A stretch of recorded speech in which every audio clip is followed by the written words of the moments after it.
Why not? Right? Why not? That is the question the old bastard in Stamford, Connecticut is asking himself. Why not? For years we have been calling WWE a circus anyway. So why not just go full all-out carny? Pancakes, fruit roll-ups, water guns, wheelchairs, scooters, superheroes, Doudrops. They were all used last night for Monday Night Raw. Oh, and of course, the final nail into the burial of the Hell in a Cell concept. Raw for 6/21/21. You can bet your ass we're gonna talk about it right now.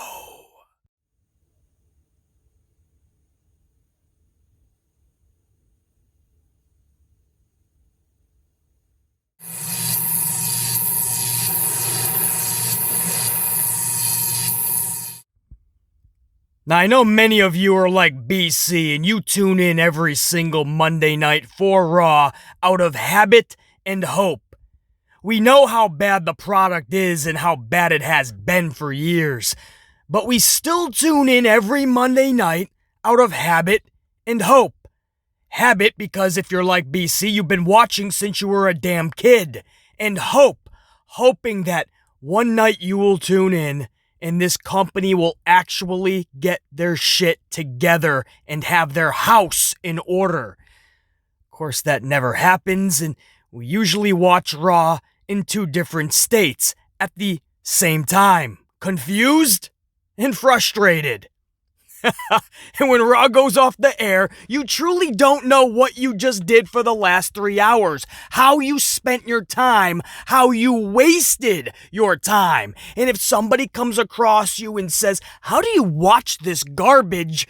you honestly can only think of two things: habit and hope. At what point does that wear thin? I've been asking this question for over a year now, to myself for over 5 years, but to my amplified unit for over a year. At what point? Well, if you look at the numbers, ratings, and even before the pandemic, people not showing up to the arenas, ticket sales, merchandise sales, if you look at numbers, fans, Vince's one-time audience, they're going away in droves. He is literally chasing them away at this point. But instead of getting better, instead of listening to the audience, he's so damn stubborn, or he's so deep into that WWE bubble that he refuses to change anything up for the better.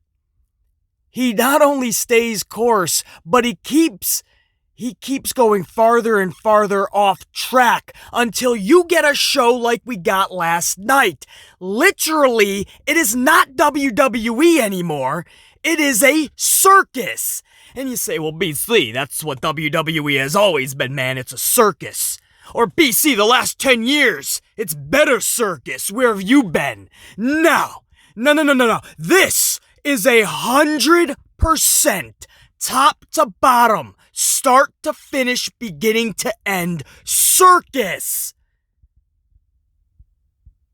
Pancakes, fruit roll-ups, wheelchairs, scooters, Doudrops, superheroes, the abuse of the Hell in a Cell gimmick, just to have a bright, shiny red toy that they can sell in Target for the next several years to come. See, I saw that on Raw. I want to buy that, Mommy and Daddy. And you can get your Hell in a Cell playset. This was an absolute circus, man. So why is the question, not how, why keep bitching and moaning and yelling and screaming and ranting? Why not just laugh at the circus that they have become? Right? Because that's what everybody is now. Everybody is a Ronald fucking McDonald. All they gotta do now is when you go to the arena, they start distributing free cheeseburgers, and you'll feel like you're in the McDonald's Playhouse. Laugh, little Timmy! Laugh, little Johnny! Look at the clowns going by. Look at the circus freaks! Pains me to say that, but if you watched last night's show, you know damn well what BC is talking about. And several times we're gonna expose this fucking company in this review, not because I want to, because I literally have to review the show, and they have exposed themselves every which way you possibly can. From the jump with the VIP lounge. And the New Day comes out, and they legit start throwing pancakes into the ring. Now, mind you, there are beautiful, sexy girls in the ring trying to celebrate with Mr. Lashley, and these poor girls are getting pelted by pancakes. They got a real way with the women, that New Day, huh? It's the new 2021 way of flirting. Throw pancakes at your crush. Then within 5 minutes, there's a Hell in a Cell match made for later in the night between Woods and Bobby. And a championship match announced for Money in the Bank between Lashley and Kofi Kingston. And BC asks, what the fuck? In the first segment of Raw, you just made another Hell in a Cell match for Raw between Woods and Lashley, who have no real beef. You have just taken the concept of Hell in a Cell that is supposed to be for the most diabolical of feuds that can only be settled one way inside that structure. That structure has now become just a cage match. Can we please just stop calling it Hell in a Cell? This is a steel cage match. The only difference in 2021, it doesn't even feel like you're in a cage. Let's be fully transparent and 100% honest. There is no difference today between two superstars inside Hell in a Cell than there is two kids inside of the McDonald's Playhouse in that plastic ball pit. You could take out the Hell in a Cell name and put in PG Pain in a Playhouse, and it would be the same damn thing. They have ruined the Hell in a Cell concept in that gimmick to the point where it cannot come back, bro. It's done. They pimped it out. Vince McMahon threw that son of a bitch and gimmick straight underneath the bus. The bus rolled back, put it in reverse, rolled over that gimmick again, then put it in drive, then reversed, then called all of its bus buddies, and the entire bus fleet just started running over the Hell in a Cell gimmick. Mack trucks, 18-wheelers, dump trucks, tanks. I-95 along the East Coast. Every son of a bitch and Tom, Dick, and Harry ran over that bitch. Hell in a Cell is done. And it's a circus anyway, with one clown after the other, so don't be surprised if you end up seeing PG Pain in a Playhouse. As long as Vince can make money off of it, and the toys can be sold in Target or fucking Walmart, then Vince is good.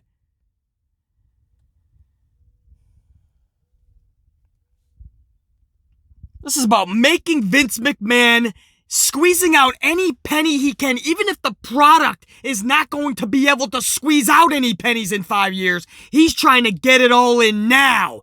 So when he does sell, he got every penny he could. This isn't just about the USA Network wanting a cell match. This is about selling those damn toys, merchandise, cell matches.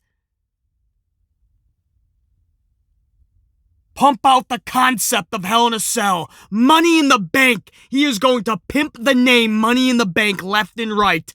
Even after Money in the Bank in July. We saw it with WrestleMania. You thought it was done with Mania? No, we got WrestleMania Backlash. This is Vince's new MO, man. He's pimping everything out. He already sold his beloved WWE network to Peacock. He's selling his shares and his stock. He is selling his soul. He is selling WWE right under everybody's noses. It's obvious this guy is trying to get every penny right now because he knows this is a sinking ship, and he also knows he no longer cares. He doesn't want to put time and effort into this son of a bitch. And he's got people in place that everybody will blame. That's the best part. He gets blamed for none of this. I think BC's the only one that gives Vince McMahon full blame.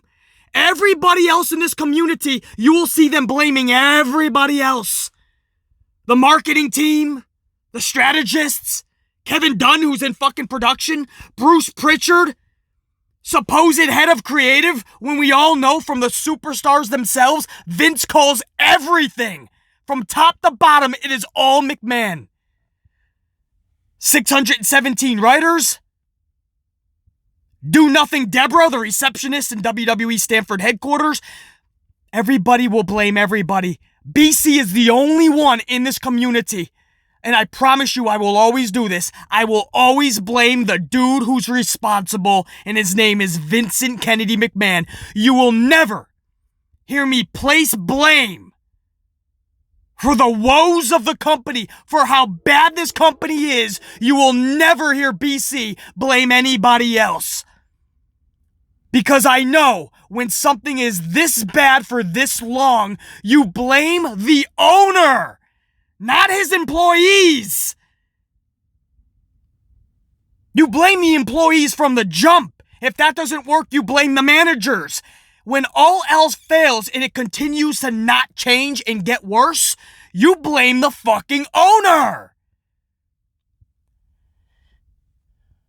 But that's fine. I'll put that battle on my back and I will go it alone if that's the fucking case.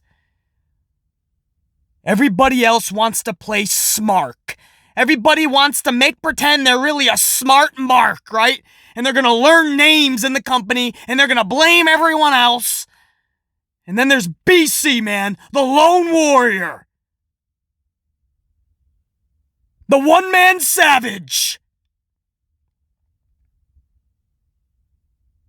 I will continue to call out Vince McMahon because this is unacceptable and it falls on his shoulders.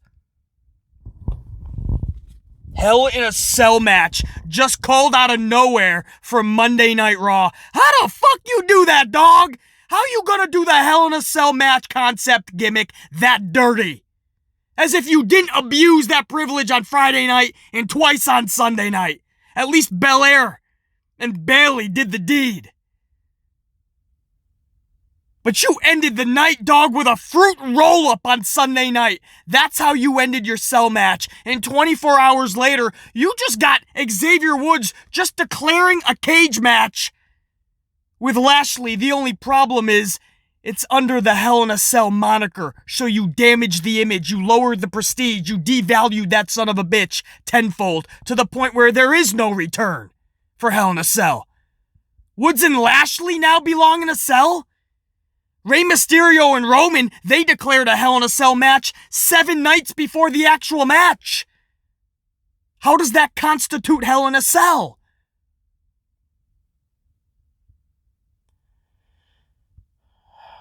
And that wasn't even it. As I said, moments later, a championship match was also announced for Money in the Bank. Lashley versus Kofi Kingston. How bad is WWE right now? How sad is it? A tag team is taking up your main events right now. Xavier Woods is in your Raw main event. Kofi Kingston, as if it's Kofi Mania from a couple years ago. Kofi is now going for the title at a pay-per-view against Lashley. And you want to talk an illogical embarrassment? You talk about this company no longer caring. Bruh, they're not even trying to build feuds. They're just announcing matches now for pay-per-views. Come on, man. Furthermore, the entire night is predicated around Money in the Bank qualifying matches. Get this. So stick with me here, because we're about to expose the insanity of this company. All of these individuals are about to fight their way to try and earn a spot in a match that'll decide who the number one contender for the title is. So basically, like a tournament, right? You gotta win this match to try to get into the Money in the Bank match, and then you will get a shot at a championship. Sounds like a lot of work, right? Randy Orton, AJ Styles, Matt Riddle, so many others. They're gonna try and qualify, supposedly. But then here comes Kofi Kingston. And he just says, and I quote, "I noticed you didn't have an opponent at Money in the Bank, Bobby. I'm in." And Lashley's like, "I accept." Well, wait a second. Do you realize how stupid that makes everybody look? What the? Then why is there a qualifying night? Why is there even a Money in the Bank concept? If you could just go out, say, "Hey, I heard you didn't have an opponent yet. I'll be in it." Nobody wants to ask, well, hey, why doesn't he have to qualify? And then they try to go back like a fucking month or 2 months ago, won some shit, and they go to like a roll-up victory on Lashley by Kofi. And is that supposed to justify it?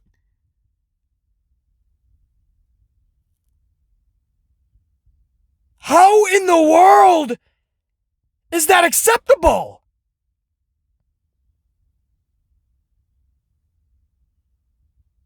Why is a fucking YouTuber, a podcaster, a content creator noticing this and the fucking company isn't? This isn't a minor detail. Nobody is over-exaggerating this. It's not a "if you don't like it, just don't watch it" scenario. This is an absolute pathetic display of supposed effort from a lifeless company. Dear Vince, if you're gonna have an entire night dedicated to qualifying matches, you may want to not have a dude come out and get an automatic title match. Crazy concept. Why is a YouTuber noticing this?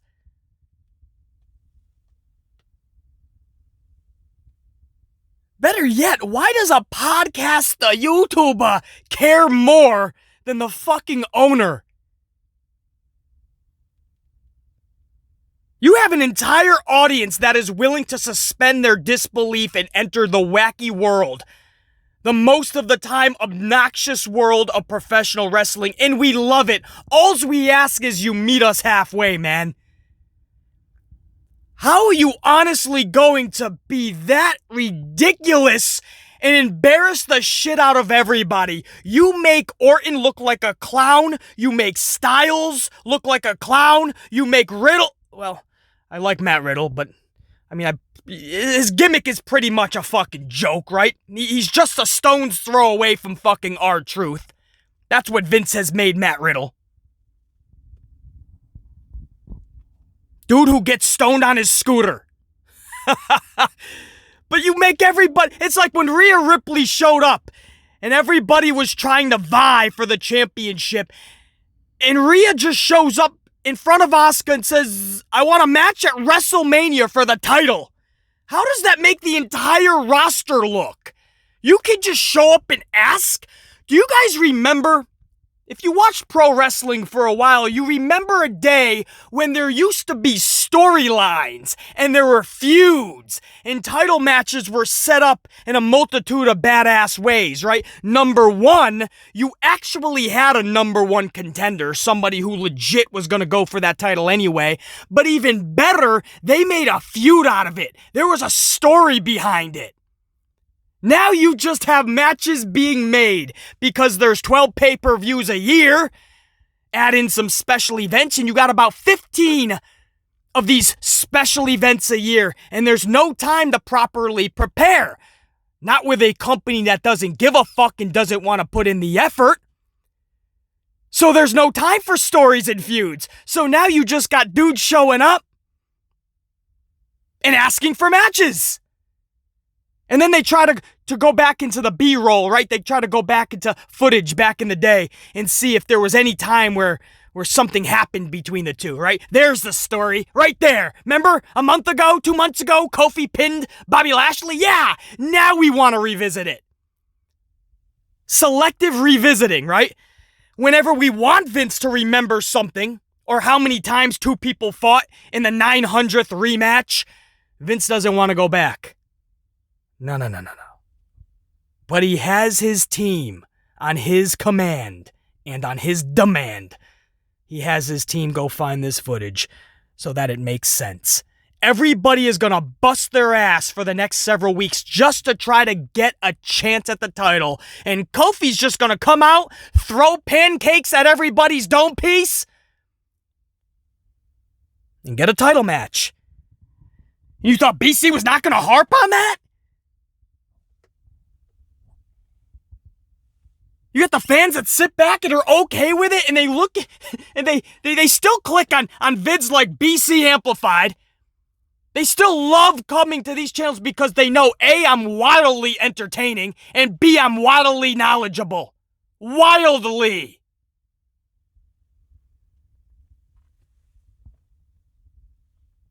They know I'm right.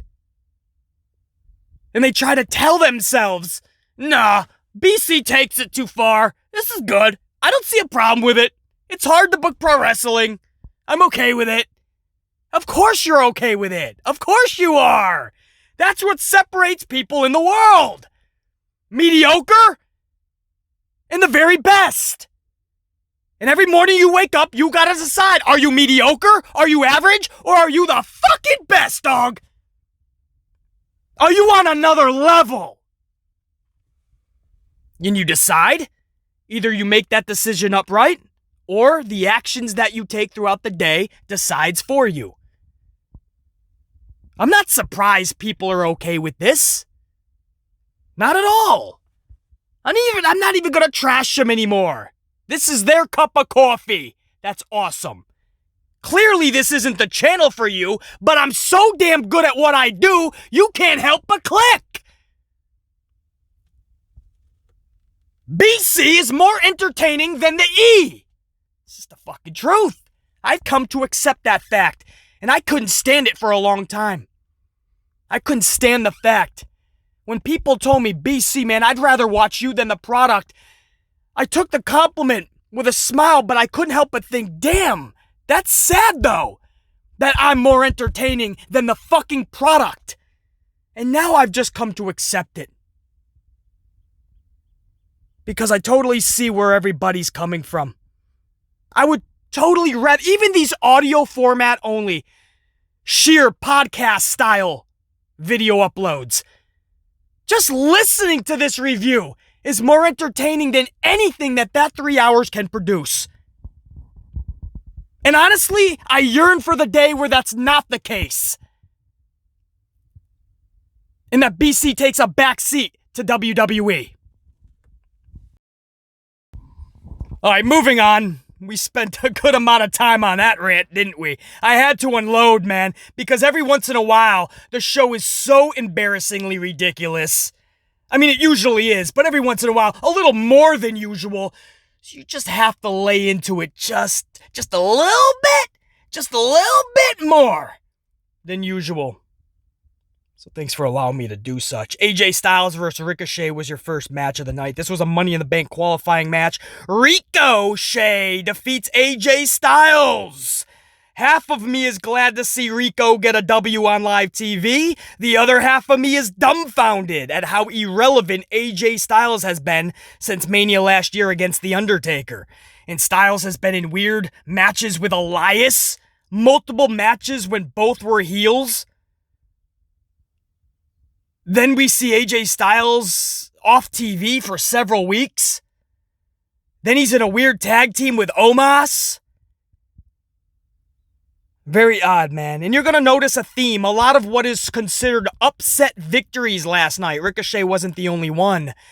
And this is Vince's way to try to show everybody that everything is okay. We're listening. The right guys are winning when we know it's business as usual 7 nights from now. You know it. We've seen it with Charlotte when Charlotte gets pinned on a whim, right? Asuka will fruit roll up Charlotte. And Charlotte will look shocked. Oh my goodness, I didn't notice the fruit roll up was coming. And Vince wants everybody to see, it's not my golden child. And then 7 days later, she's right back in a main event or a title match, right? I mean, you look at Charlotte. She's right back in the title match this past Sunday. Next pay-per-view, it's already been announced. We're going to go over it in just a little bit. It's already announced, the rematch, Rhea and Charlotte. So Charlotte will always be in the title picture, always be in a title match. She'd have the title right now if so many fans weren't so against it. Vince has been trying for 5+ years to try to get people to wrap themselves around Charlotte, man. Jump on board the Charlotte Express. And it's just not happening. He has turned her face and heel 1,000 times. And it doesn't work each fucking time, no matter which way he turns her. He has turned her so much, she's confused herself. My point is, we've seen it with things like Charlotte, man. It's not change. It's one night to try to trick his audience. Watch what happens starting this upcoming Monday night. And then you come back to BC Amplified and go, damn, BC, you were right. I thought it was the beginning of change, man. No. Trust me, he's fooled us so many fucking times. We're fucking, we're oblivious to that shit now. So all these upset victories do nothing for BC. I see right through this old bastard's bullshit. Eva Marie is backstage with Piper Niven. Eva says, allow me to introduce. And she looks right at her midsection before she announces her name, too. It was so fucking sad. And she goes, Dewdrop. Now, we already knew Niven was going to be a Dewdrop. BC broke that to you guys last week. But to hear it out loud as it was made official on national TV, the level of stupidity and cluelessness of this company is sky fucking high at this point. Only Vincent Kennedy McMahon can look at somebody like Piper and say, yeah, damn it, you're a Dewdrop. And poor Piper's probably like, excuse me? And Vince is like, you heard me, damn it, you're a Dewdrop. Just think about it. On a warm summer's morning, what could be better than a Dewdrop? Seriously, how do you hear that name and not have flashbacks of Hanson's Mbop?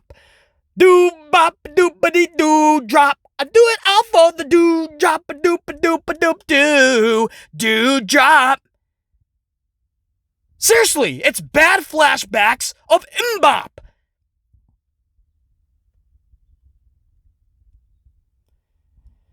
Anyway, they made it official. There's nothing we could do now about it, man. I mean, it looks like she's already turning on Eva Marie. I'll go over that in a second. So maybe they end this with the quickness, and maybe she changes her name back. So maybe this was just a save face for Vince. Yeah, that's right. We trademarked the name. Yeah, that's right. That's her name. I'm not going to take the L here, but in storyline, we'll have her immediately turn on Eva and change her name back. Yeah. That way Vince saves face, and the fans are not going to absolutely roll their eyes every time Mbop comes to the ring. Everybody wins, right? I'll take it. I'll take it. If Vince wants to be fucking stubborn about it, that's fine, as long as this poor fucking woman does not be named Mbop. I just can't. I can't with this company. There's a person out there going, I like it though, man. I don't see any problem with it, basically. I think you're taking it too seriously. It's a TV show. It's a TV show with a character named fucking Mbop. Anyway, women's tag match for the women's qualifying Money in the Bank spots, man. Naomi and Asuka versus Eva Marie and Mbop. I honestly thought the old bastard in Stanford was going to have Eva Marie pin both Asuka and Naomi by herself. Straight Roman status from Mania. But plot twist, Naomi pins Eva Marie, and Asuka and Naomi advance to Money in the Bank. Piper Niven was already, there's kind of some tension already between the two, and Piper leaving Eva Marie hanging, and Eva Marie already takes the fucking L. I mean, the skies opened up. Hallelujah, hallelujah, hallelujah. We'll fucking take that. It's a Band-Aid on the problem, though. You know, I mean, this thing needs a full, all-out operation, stitches afterwards, and they're literally just putting a fucking Band-Aid on the shit. You know, last week she doesn't wrestle at all. Piper Niven comes out, mbop. This week, very barely wrestling, and that's most likely for the best, and she gets defeated. I mean, if you think no matter what amount of training she has gotten, if you think she's going to be a good wrestler, that's not why she got brought back. She got brought back just for the sex appeal. The problem is in 2021, you have to have more than just be sexy. You have to be able to work. If that's the case, then Lana would have still been in the company. Lana was beautiful. Lana trained and busted her ass. She just didn't have that natural talent in the ring as a wrestler. It's not shade. That's not necessarily a bad thing, man. There's many things I wish I could do, but I just can't because I suck at them. I would love to be a rock star. I can't play the fucking guitar. Fuck. I don't believe I can sing either. Judging by some of the singing I've done on this very fucking channel. But I would love to be a rock star. I just can't. I don't believe I have that natural talent. And many other things too. Know what you're good at. Lana was great with Rusev, man. That tandem, how the fuck do you fuck up Lana and Rusev? Somehow he found a way to do it, and now Vince doesn't have either in the company. But Lana tried, it just didn't work. Eva Marie comes back. For what? You fire. You release somebody like Mickie James. You keep somebody like Asuka off pay-per-views. You send people like Ember Moon down to NXT because you have nothing for her on the main roster. You probably did her a favor. All this epic talent. But you gotta bring back Eva Marie and give her storylines. You gotta have Lacey Evans in there. Lana, when she was there, they tried everything to get Lana over, man. Why not just go with talent? Nearly the entire roster is filled with beautiful women, so just take the ones that can go and let's create some awesome fucking matches. Anyway, I don't know, man. She lost the match. I know we're all celebrating, but that doesn't take away from, you're gonna see, it's the same thing I said about Charlotte earlier, man. I've seen her take roll-up fucking pins and a week later be in a title match. So if you think this is Eva Marie's downfall already, no, it's not, man. Don't be surprised if she's in title matches within the next 3 months by the end of summer. But for this one, Naomi wins, and, you know, isn't that funny, huh? Last week, I put out a live stream podcast, vidcast, on this very platform. In my title, Naomi Done Filthy. It was right on the fucking thumbnail. And I know people in that company watch. I've had people in the company tell me that they watch this channel and that they watch BC Amplified. Just like when I started this channel and we started the Naomi Deserves Better movement, and just months later, she was winning the championship finally. I know they're listening, man. I'm not stupid. Hour number 2 begins with Triple Threat Thompson, a.k.a. Adam Pearce, and Sonya Deville telling us all what we already knew. At Money in the Bank, we're getting another match between Ripley and Charlie. It sucked the first time at HIAC, so let's see how bad it'll shit the bed at MITB. And that's all I'm going to say about it. If you think I'm going to rant another 10 minutes about this, you're wrong. I've been ranting over 5 years about Charlie Flair, just like we did about Roman. When we said just turn this guy heel and watch him excel through the stratosphere. Finally, after over 5 years and Roman demanding that Vince turn him heel, Vince finally adheres, and we were right all along. Charlie needs to be completely repackaged. Turning her face and heel 1,000 times is not working. There is no connection between Charlie Flair and most of the professional wrestling world. There's just no connection. Until she is completely repackaged and there's a new game plan. We're going to continue to get no care out of these announcements. She'll continue to be in main events and title matches, and most of the crowd will not give a flying fuck. Moving on, Money in the Bank qualifier, Randy Orton versus Johnny Drip Drip. Could have been a good match if the motherfucking circus didn't stroll into town. Miz is squirting Orton in the face with a water gun or with a drip drip gun. Literally, in this match, Orton is being sprayed by a water gun. Matt Riddle is chasing the Miz with his scooter, chasing around Miz in his wheelchair.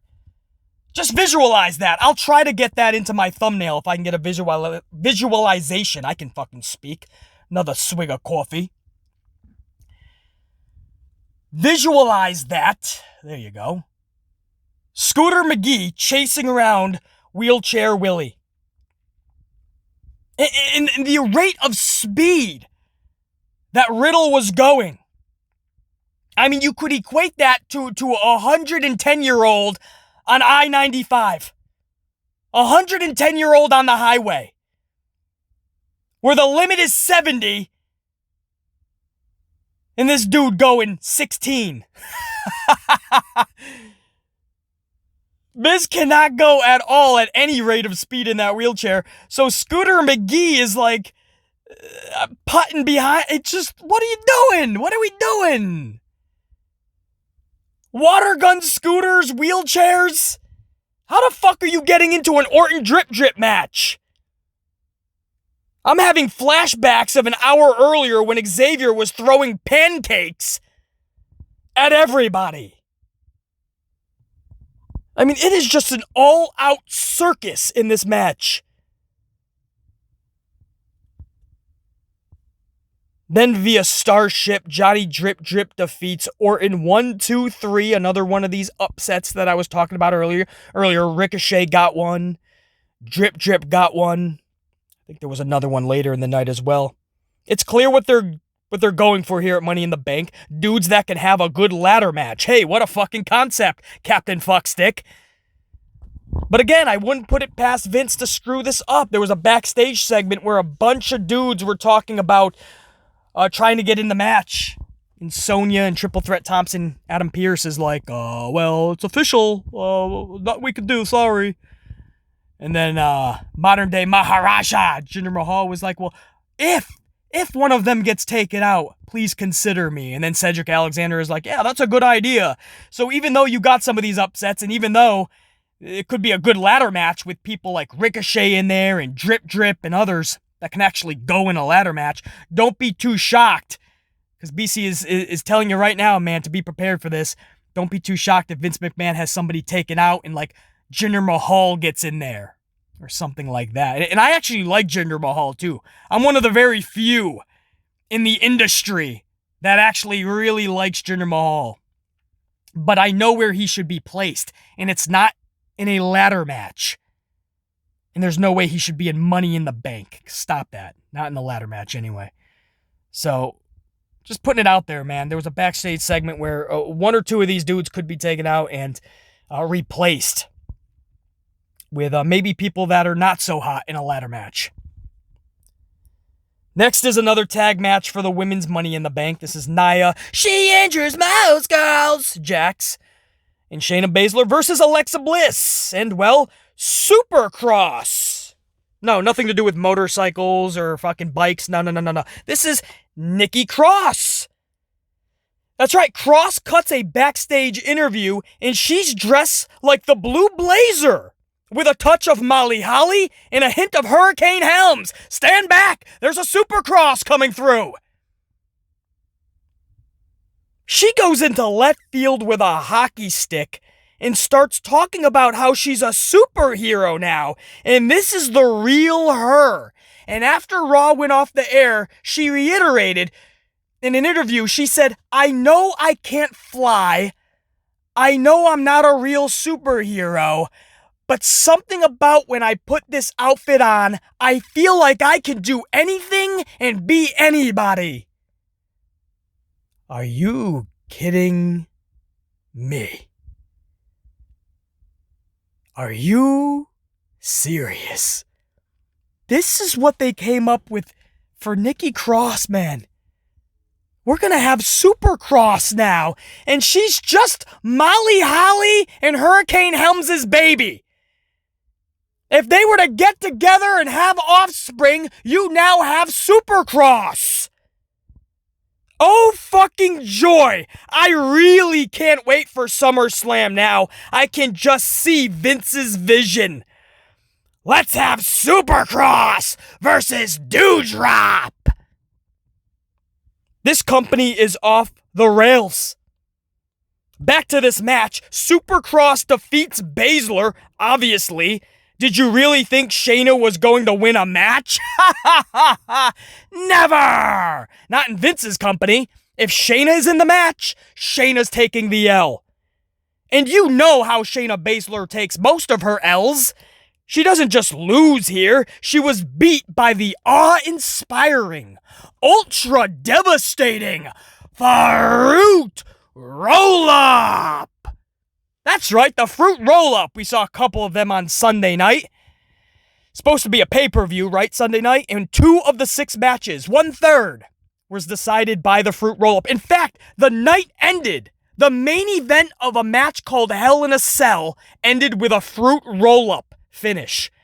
Oh yeah, that's definitely hell. A fucking roll-up. And here we are 24 hours later, and Shayna's getting... And we weren't done, by the way. There was going to be another roll-up in the night, too. Every single show has at least a couple roll-ups now. The Super Fruit Roll-Up, I guess, is her finisher, right? This is the big debut of Supercross. And her big move is damn it, the Super Roll-Up. It's super fruity.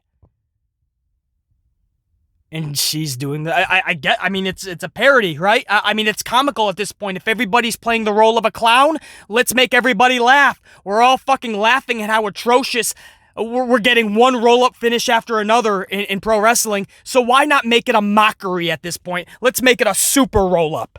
Makes total fucking sense. Why would we get anything else from this fucking company? Supercross, folks, on the same night as Dewdrop. Can you imagine somebody that doesn't follow pro wrestling just stumbles upon this channel, and I'm talking about superheroes and fucking Doudrops and pancakes being flung at people's fucking dome pieces and fucking people chasing wheelchairs around with scooters? Could you imagine? Could you imagine? Gotta be checked in the Shady Pines! Damn! Men's Money in the Bank ladder match, Matt Riddle versus Drew Mac. Let's just cut the shit and discuss the elephant in the room. Matt Riddle defeats Drew McIntyre via the awe-inspiring, ultra-devastating Fruit Roll-Up! We were just talking about that. I knew there was another one later in the night. This company's so clueless, they put back-to-back Fruit Roll-Ups! Why not? They don't even care, bro. They're not even trying to hide their stupidity anymore. They're just not. They're like, fuck it, we are who we are, right? That whole Supercross backstage segment, that's WWE, really. They just put their own fucking MO into Nikki Cross's promo. And Nikki saying, when I put this outfit on, I feel like I can be anything and anyone. I'm amazing. I'm just great. And tonight I get to tag with my Alexa, my little Lexi. Me and Lexi are gonna go for it all at the Money in the Bank, and at the pay-per-view I'm gonna put on this superhero costume and I'm gonna be amazing. And Lexi, I don't even care. I still love you. I got nothing but love for you, Lexi. But at Money in the Bank, I have to conquer my dreams with my conquering superhero outfit. And I put this on, I literally become Super Nikki. I'm like a Super Cross. I don't know, man. The show's making me batshit now. What can I say? So right after we see the Super Fruit Roll-Up, we have Drew McIntyre for the second night in a row. This is how he lost at Hell in a Cell, via the Fruit Roll-Up. And he loses this match via the Fruit Roll-Up. Back-to-back roll-up finishes. A dude the size of Drew McIntyre cannot get his shoulder just an inch, just a little bit off the mat, off the canvas. Do you guys realize how embarrassing that makes Drew McIntyre and people like McIntyre look? It's embarrassing. We see it all the fucking time. And somebody's going to go, well, BC, this is the storyline. He keeps losing in these weird ways, and something's going to come to a head, man. He's going to end up flipping out, and it's going to be awesome, BC. Just let it play out. You're not understanding. You could do this a million ways. A fruit roll-up to end your Hell in a Cell match is never the way to go. Never. And 24 hours later, no matter where you want to take the Drew character, a second fruit roll-up is not good. This is going to be implemented in everybody's subconscious, and we're going to remember this. I hope this makes sense, man. It's not realistic. Oh, the fruit fucking roll-ups. I have been done with them. They're hysterical at this point, because what's the alternative? We just rant for the entire hour of the review? Let's just fucking laugh at the stupidity of this company. Fucking dummies. The main event is a Hell in a Cell match, that's right. Created just a couple of hours before, by the way. That's what it's come to. Hell in a Cell used to be, for the most diabolical of feuds, a match that only two dudes that have to settle it in the most diabolical structure, man, inside that fucking cell. That cell is no... Let's stop calling it Hell in a Cell. It is a cage. It's just a regular cage match, and it's not even that anymore. I've seen better cage matches in years past. Now they just add in some tables, some kendo sticks. Make sure everybody sees that it's a little physical, and they call it a day. A Hell in a Cell match on Monday Night Raw. Fox got one, and everybody's like, well, the USA Network demanded one now. Come on, man. USA Network demanded it. It's not WWE's fault. It absolutely is. I told you I'm blaming Vincent Kennedy McMahon. And by the way, I'm glad USA Network is finally stepping in. This wasn't the sole idea of them to have this. This was McMahon trying to pop a rating and sell toys in Target. Trust me, right around this time, they start implementing their toy selection for Christmas. These sets, these toy sets, the Hell in a Cell concept and things like that, Elimination Chambers, they're huge box sets, and they sell like wildfire come Christmas. He's pimping this shit out, bro. And I'm glad USA Network is stepping in. Hopefully it's for the right shit going forward. Somebody needs to step in. Somebody has to hold this old bastard in Stanford accountable. Boardroom members, fucking stockholders, shareholders, USA Network, Fox, everybody needs to intervention this dude. So we get a Hell in a Cell match. No title, no feud, no reason to be in this fucking cell, but screw it. Fox got a cell match, USA gets one now. Tomorrow night, the Home Shopping Network will get a cell match, and there's nothing that constitutes a cell match anyway. It's just a regular wrestling match these days with some table spots and kendo sticks. So Nickelodeon can join in on the cell negotiations. The prestige of HIAC is finished, and you guys know that's accurate. It is a dead concept officially. 4 cell matches over 4 days, 2 on TV, 2 on pay-per-view. All 4 thrown together with no actual beef. Big enough to be disputed in a cage. Drew and Bobby possibly, but barely. Do you realize they just threw Xavier and Lashley into a cell? What the fuck? It's just a cage match now, right? Let's call it what it is, a cage match. Lashley defeats Woods via Hurt Lock, and the show ends. Raw is now officially a circus. Pancakes, water guns, fruit roll-ups, wheelchairs, scooters, superheroes, Doudrops, more fruit roll-ups, and more Dewdrops. Doop-a-doop-a-doop-doo, Dewdrops. And that's your Raw review for 6/21/21. I gave you my all. Much love and respect, guys. It's everything I have now. It is very early. We got a lot of traveling to do.